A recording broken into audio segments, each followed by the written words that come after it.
नमस्कार. संघर्ष वृत्तवाहिनीमध्ये आपलं स्वागत. घेऊया ठाणे आणि आसपासच्या परिसरामधील घडणाऱ्या महत्त्वाच्या घडामोडींचा आढावा. पेट्रोल, डिझेल, गॅस आणि जीवनावश्यक वस्तूंच्या वाढत्या दरांविरोधात ठाणे शहर काँग्रेसने आक्रमक दोरखंड आंदोलन करत केंद्र सरकारविरोधात जोरदार एल्गार पुकारला. महागाईच्या जोडखंडात जनता अडकली आहे असा संदेश देत शहरातील 3 पेट्रोल पंपावरून काँग्रेस कार्यकर्त्यांनी वाहनांना दोरखंड बांधून मोर्चा काढला. आंदोलनादरम्यान केंद्र सरकारविरोधात जोरदार घोषणाबाजी देखील करण्यात आली. त्यामुळे काही काळ परिसरातील राजकीय वातावरण चांगलेच तापले होते. या आंदोलनाचं नेतृत्व ठाणे शहर जिल्हा काँग्रेस अध्यक्ष राहुल पिंगळे यांनी केले. शरीराला दोरखंड बांधून वाहन हाकत त्यांनी केंद्र सरकारच्या आर्थिक धोरणाविरोधात अनोख्या पद्धतीनं निषेध नोंदवला आहे. इंधन दरवाढ कमी करा, महागाई रोखा, सामान्यांना दिलासा द्या अशा घोषणांनी परिसर दणाणून गेला. काँग्रेस कार्यकर्त्यांनी हातात फलक घेऊन केंद्र सरकारच्या धोरणांविरोधात संताप व्यक्त केलाय. वाढत्या इंधन दराचा थेट फटका सर्वसामान्य नागरिकांना बसत असल्याचा आरोप आंदोलनकर्त्यांनी केलाय. पेट्रोल, डिझेल दरवाढीमुळे वाहतूक खर्च वाढला असून त्याचा परिणाम भाजीपाला, अन्नधान्य, दूध, गॅस, इतर जीवनावश्यक वस्तूंच्या किमतीवरती होत असल्याचं त्यांनी सांगितलंय. सामान्य नागरिकाचे महिन्याचे बजेट कोलमडले असून केंद्र सरकारने इंधनावरील करवाढ तातडीने कमी करावी अशी मागणी केली आहे. या आंदोलनामध्ये महिला अध्यक्ष स्मिता वैती, सेवादल अध्यक्ष रवी कोळी, प्रदेश सदस्य निशिकांत कोळी, भालचंद्र महाडिक, महेंद्र म्हात्रे, शिरीष घरत, प्रसाद पाटील, कामगार नेते मोहन तिवारी, रवींद्र आंग्रे, दयानंद इंगळे, ब्लॉक अध्यक्ष आनंद सागळे यांसह असंख्य कार्यकर्ते येथे उपस्थित होते.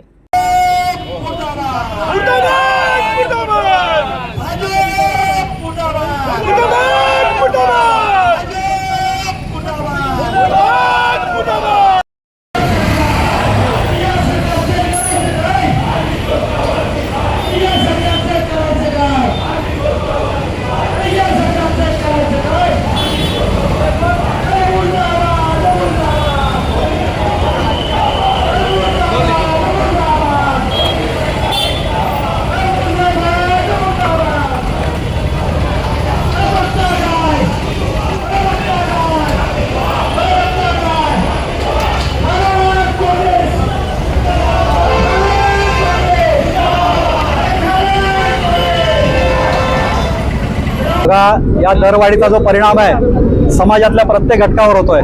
आपण म्हणतो की जीवनावश्यक वस्तूंचे भाव वाढतात, महिलांचं बजेट कोलमडतं, परंतु आता शेतकऱ्यांच्या पंपांना डिझेल सुद्धा त्या ठिकाणी मिळत नाही. या देशाचं भविष्य असलेला जो विद्यार्थी आहे तो शाळेमध्ये जाण्यासाठी त्यांच्या स्कूल बसेसला सुद्धा त्या ठिकाणी डिझेल मिळत नाहीये. त्यामुळे अशा प्रकारचे निर्णय घेण्यात आले की आठवड्यातल्या 3 दिवस ते चालवलं पाहिजे. त्यामुळे प्रत्येक घटक हा या ठिकाणी भरडला जातोय. इंधनाच्या काळामध्ये साड्या दराने प्रति बॅरल आम्ही त्या ठिकाणी घेत होतो, परंतु त्याच्यावरती सबसिडी देऊन ही भारतातली जनता यांना कमी दराने देत होतो. किंबहुना त्याच्यापेक्षा सुद्धा कमी दर या ठिकाणी आहे, तरी सुद्धा हे सरकार चढ्या दराने देत आहे. या आधी सुद्धा यांनी चढ्या दराने विकलेलं आहे आणि चढ्या दराने विकून करोडो रुपयाचा प्रॉफिट त्या ठिकाणी त्यांनी केलेला आहे. परंतु हरदीप सिंग पुरी येऊन त्या ठिकाणी सांगतात की 1000 कोटी रुपयाचं आम्हाला त्या ठिकाणी नुकसान होत आहे, परंतु अतिशय फसवी अशी त्यांची घोषणा आहे. ते 12 तारखेला सांगतात आणि 14 तारखेला HPCL त्या ठिकाणी डिव्हिडंड जाहीर करते. त्यामुळे कुठल्याही प्रकारची भूमिका त्यांची सर्वसामान्य नागरिकांबद्दल नाही. दौरे ते जर करतायत त्यांच्या व्यापारी मित्रांसाठीच करतायत, अडाणींसाठीच करतायत, अंबानींसाठीच करतायत, परंतु देशावर संकट आल्यानंतर आव्हान मात्र सर्वसामान्य जनतेला करतायत. सर्वसामान्य जनतेला सांगतात की तुम्ही ऑनलाईन करा, वेगवेगळ्या प्रकारच्या घोषणा त्या जनतेसाठी करतायत. तर माझं नरेंद्र मोदींना आणि भारतीय जनता पक्षाला या सरकारला आव्हान आहे, मागील काळामध्ये ज्यावेळी देशावर अशा पद्धतीची संकट आलेली होती, मग राजा असतील, महाराजा असतील, सरंजाम असतील, त्यांनी आपली संपत्ती या देशाला दान केलेली होती. तर नरेंद्र मोदी यांनी अडाणी असतील, अंबानी असतील किंवा मोठमोठे व्यापारी असतील त्यांना सांगावं की त्यांनी आपली अर्धी संपत्ती या पॅनिक सिच्युएशन मध्ये देशाला दान करावी.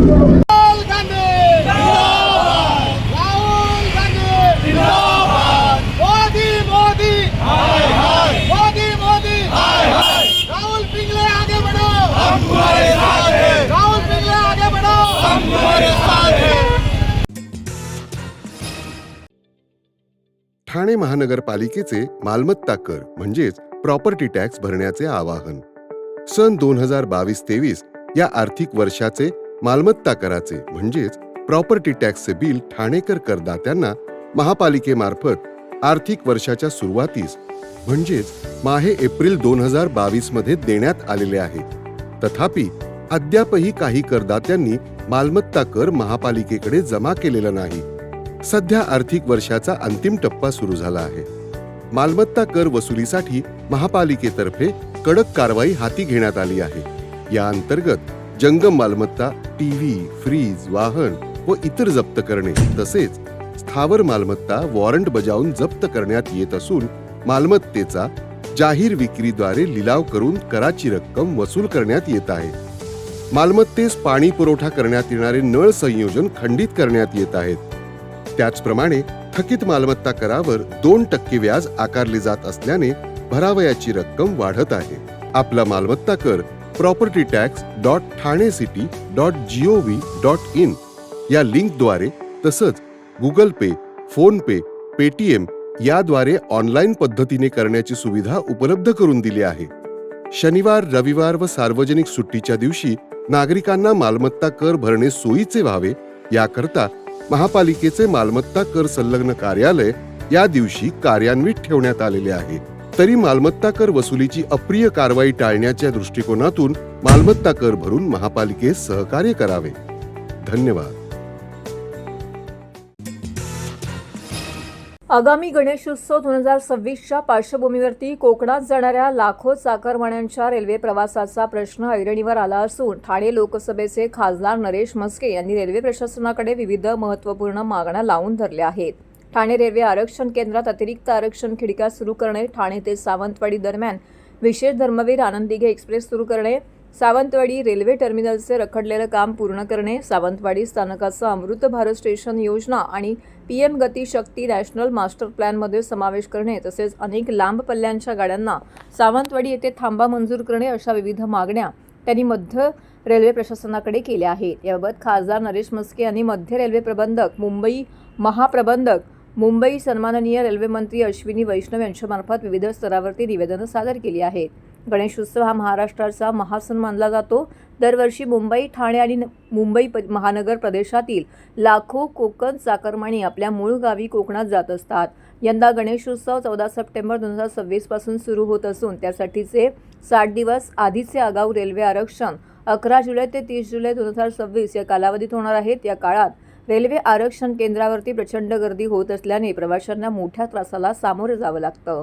ही बाब लक्षात घेऊन ठाणे रेल्वे आरक्षण केंद्रामध्ये सध्या सुरू असलेल्या खिडक्यांव्यतिरिक्त किमान 2 अतिरिक्त आरक्षण खिडक्या सुरू करण्यात याव्यात अशी मागणी खासदार नरेश म्हस्के यांनी केलेली आहे. आरक्षण प्रक्रिया अधिक वेगवान आणि सुलभ व्हावी यासाठी अनुभवी, गतिमान आणि प्रवाशांशी संवेदनशीलतेने वर्तन करणाऱ्या कर्मचाऱ्यांची नियुक्ती करावी. तसेच तिकीट दलात आणि गैरप्रवृत्तीवरती नियंत्रण ठेवण्यासाठी रेल्वे सुरक्षा बल आणि स्थानिक पोलिसांची विशेष सुरक्षा व्यवस्था तैनात करण्याची मागणी निवेदनाद्वारे केली आहे. केंद्रीय लोकसेवा आयोगाच्या पूर्व परीक्षेनिमित्त ठाणे महानगरपालिकेतर्फे महापालिका आयुक्त सौरभ राव यांच्या मार्गदर्शनाखाली ठाणे, मुंबई आणि नवी मुंबई परिसरातील विविध परीक्षा केंद्रावरती विशेष जनजागृती महाअभियान राबवण्यात आले. या अभियानाद्वारे ठाणे महापालिका संचलित चिंतामणराव देशमुख प्रशासकीय प्रशिक्षण संस्था यांच्या UPSC परीक्षा मार्गदर्शन उपक्रमांची माहिती विद्यार्थ्यांपर्यंत पोहोचवण्यात आली. या विशेष अभियानाद्वारे केवळ एका दिवसामध्ये तब्बल 2406 UPSC विद्यार्थी तर पालकांशी प्रत्यक्ष संपर्क साधण्यात आलाय.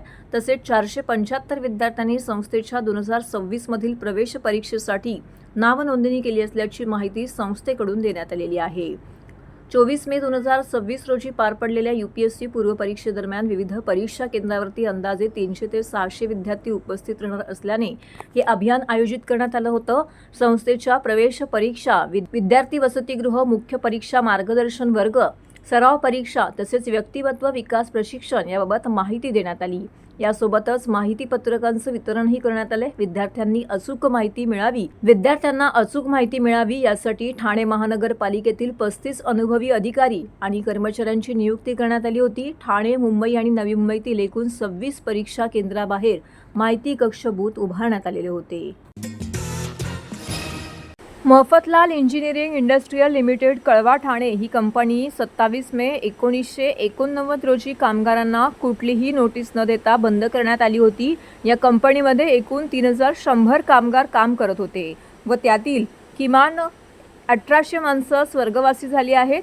विशेष म्हणजे 2012 पासून या प्रकरणात ठाणे शहराचे आमदार संजय केळकर यांनी प्रत्यक्ष जातीने लक्ष घालून कामगारांना कधीही न मिळणारे पैसे 20% मिळवून दिले. पुढील कामासाठी त्यांचे कायम प्रयत्न चालू आहेत. एकूण जागा 123 एकर होती, पण ती जागा लँड ऑफ होती, म्हणजेच वर्ग 1 आणि वर्ग 2 प्रकारे होती. ती जागा आमदार संजय केळकर यांनी मुख्यमंत्र्यांना भेटून संपूर्ण एकत्र करून दिली आहे. न्यायालयीन आदेश पारित होऊन सुद्धा मालकाने कायदेशीर देणी देण्यात किंवा कंपनी चालू करून रोजगार उपलब्ध करून देण्यात कुठल्याही इंटरेस्ट न दाखवल्यामुळे 1 फेब्रुवारी 1999ला मुंबई उच्च न्यायालयाच्या रिसिव्हरच्या ताब्यात गेली. नंतर मुंबई उच्च न्यायालयाचे न्यायवास काथावाला यांच्या आदेशानुसार या जागेवरती कुंपण घालण्यात आले. त्यानंतर त्या जागेचे 3 वेळा लिलाव प्रक्रिया पुकारली गेली, पण विकासकाकडून कुठलाही प्रतिसाद न मिळाल्यामुळे आजतागायत जमीन विक्रीचे घोंगडं भिजत टाकले आहे. मुंबई उच्च न्यायालयाकडून जमीन विक्री प्रकरण न आल्यामुळे हे प्रकरण TRT कोर्टाकडे वर्ग करण्यात आले. त्याचे 2024 रोजी पहिले लिलाव पुकारले गेली. त्यामध्ये कोणीही विकासक आला नाही. त्यानंतर आजपर्यंत सर्व प्रक्रिया थंडावली आहे. तिथे गेल्यावरती तिथे रिकव्हरी ऑफिसर कुठल्याही प्रकारचे समाधानकारक उत्तर देत नाहीत, असं यावेळी किरण मोहिते व उपस्थित मान्यवरांनी सदर पत्रकार परिषदेमध्ये प्रसारमाध्यमांशी बोलताना सांगितलं आहे. विषय एवढाच आहे फक्त नेमका की सर्वोच्च न्यायालयाचे आदेश पारित होऊन सुद्धा त्याची अंमलबजावणी होत नाहीये आणि अंमलबजावणी न झाल्यामुळे तिकडे आज आम्ही खितपत पडलेलो आहोत. आणि सगळ्यात महत्त्वाचं म्हणजे 3,000पेक्षाही जास्त कामगार असलेली कंपनी आज जवळजवळ 1,500 ते 2,500 लोक स्वर्गवासी झाले, पण कुणाला काही स्वयंस्फूर्तक नाही आहे. तेव्हा जे सांगितलं जातं आम्हाला की जागा तुम्ही हे करा, विक्रीला गेली की तुम्हाला तुमचे पैसे मिळतील. आणि तुम्हाला सांगतो साहेब की ह्या जगामध्ये फक्त सोनं आणि जमीन ह्या 2च गोष्टी अशा आहेत की ज्याच्या किमती दररोज वाढत आहेत जगामध्ये. पण आमच्या बाबतीमध्ये मुंबई उच्च न्यायालयाने जो सर्वे केला होता आणि त्याची रक्कम ठरवली होती 1132 कोटी, ती आज 900 कोटीवर आणून ठेपले. मग आमच्या जागेची किंमत सुद्धा कमी का होते यावर कुणाचंही लक्ष नाही. तेव्हा सगळ्यांना माझी हात जोडून विनंती आहे की बाबांनो आता अंत पाहू नका. तिकडे अंत्यविधीला सुद्धा पैसे उरलेले नाही आहेत कामगारांकडे, तर तातडीने लक्ष घाला आणि आम्हाला न्याय द्या. जमिनीची व्हॅल्यू कम तिथलेच काही राजकारणी लोक आहेत ना त्याच एरियातले, ते त्याच्या पाठीशी आहेत. ते ही प्रॉपर्टी विकून देत नाहीत कोणाला. झोपडपट्ट्या रोजच्या रोज वाढत चाललेल्या आहेत. आता आमची जी 123 एकर जागा आहे, ती जागेला आम्ही कुंपण बांधले म्हणून ती आतापर्यंत सेफ आहे, नाहीतर तीही सगळी जागा भरली गेली असती. आणि त्या जागेमध्ये जवळजवळ 3 पार्किंग प्लाझा उभारलेले आहेत. त्याचे ते लोक महिन्याला लाखो रुपये कमवतात. इथे कोणाचं लक्ष नाही आहे तिथे, म्हणजे DRT कोर्टाचंही लक्ष नाही आहे. तर तिथे जरा लक्ष देऊन जरा तिथे काहीतरी आपण काहीतरी करावं बस. सर, मागणी मान्य नाही झाली तर काय नेमकं पुढचं पाऊल कसं असणार आहे कामगारांचं? आता साहेब सगळे आम्ही माणसं सगळे झालेले आहेत 60च्या पुढे, तर आम्ही काय करणार याच्या पुढे? लोकांना चालता येत नाही आता लोकांनाच रस्त्याने. तरी पण आमचे जे संजय केळकर साहेब आहेत, आमचे आमदार, माननीय आमदार, त्यांचे अथक प्रयत्न त्यांचे चालू आहेत आणि ते करतील याची आम्हाला गॅरंटी आहे. आम्हाला तेच करणार काम आमचं. प्रभाग क्रमांक 20 मधील साईनाथ नगर कोपरी येथील लकी व्यायामशाळेच्या अनेक वर्षापासून प्रलंबित असलेल्या ठाणे महानगरपालिकेच्या प्रॉपर्टी टॅक्स आणि वीज मीटरच्या प्रश्नाला अखेर न्याय मिळाला आहे. महाराष्ट्र राज्य वीज वितरण मंडळाकडून व्यायामशाळेला अधिकृत वीज मीटर बसवण्यात आल्याने परिसरातील युवक आणि नागरिकांमध्ये आनंदाचं वातावरण निर्माण झालंय. हिंदू हृदय सम्राट बाळासाहेब ठाकरे यांच्या विचारांनी प्रेरित होत उपमुख्यमंत्री एकनाथ शिंदे आणि खासदार नरेश म्हस्के यांच्या मार्गदर्शनाखाली नगरसेविका मालती पाटील, शिवसेना संघटक रमाकांत पाटील तसेच शिवसेना आणि युवा सेनेच्या पदाधिकाऱ्यांनी या प्रश्नासाठी सातत्याने पाठपुरावा केला. स्थानिक नागरिक आणि ज्येष्ठांच्या सहकार्यामुळे अखेर हा प्रश्न मार्गी लागलाय. दरम्यान काही समाजकंटक आणि भूमाफिया प्रवृत्तीच्या व्यक्तींनी व्यायामशाळेच्या विकासकांमध्ये अडथळे निर्माण करण्याचा प्रयत्न केल्याचा आरोप स्थानिकांनी केलाय.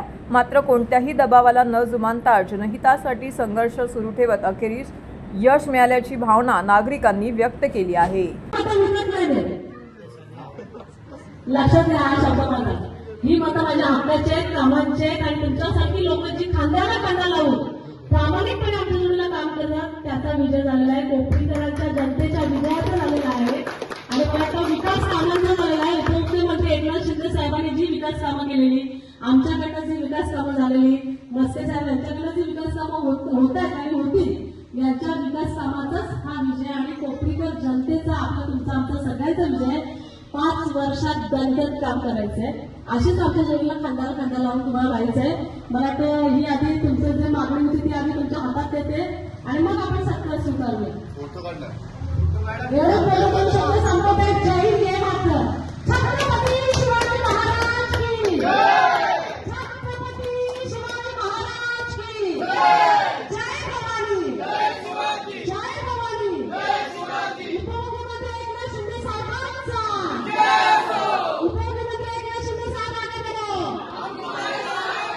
आपल्या सगळ्यांचा आज विजय आहे. ताईंचा आम्ही खूप धन्यवाद आहे. आभार व्यक्त करत आहोत. असं टक्के सरकारने आमचं पाठिंबा राहावं.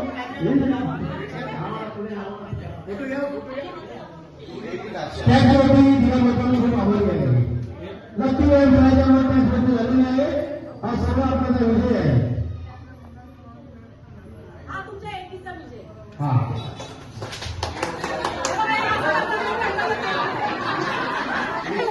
हो बोला ना.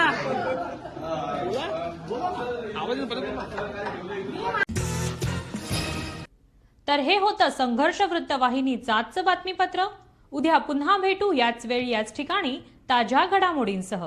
तोपर्यंत नमस्कार.